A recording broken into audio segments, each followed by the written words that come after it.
தினமும் ஒரு 10 முறை கிறிஸ்துவின் சிந்தை எனக்குள்ள இருக்கு.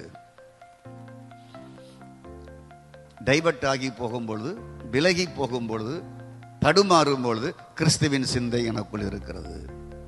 நான் தேவனால் பிறந்தவன், எந்த பொல்லாங்கனும் என்னை தொடான். ஸ்தோத்திரம்.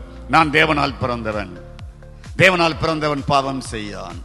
என்னுடைய ஐடி ப்ரூஃப் இது. ஸ்தோத்திரம். இது தேவனை எனக்கு கொடுத்தது என்ற எண்ணங்கள் வேலை செய்யும். மறந்துடக்கூடாது. கர்த்தருக்கு ஸ்தோத்திரம்.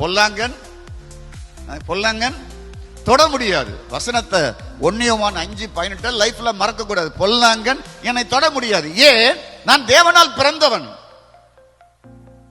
அவனுக்கு அதிகாரம் கிடையாது. உங்க ஃபேமிலி வேற, நீங்கள் தேவனுடைய குடும்பத்தை சேர்ந்தவர்கள். ஸ்தோத்திரம். நாமெல்லாம் யாரு? தேவனுடைய குடும்பத்தை சேர்ந்தவர்கள். நாம் எல்லாரும் தேவனுடைய குடும்பத்தை சேர்ந்தவர்கள். தேவனுடைய குடும்பத்தில் இருக்கிற மகன் மகள் அப்படி ஒர்க் பண்ணணும். ஸ்தோத்திரம்.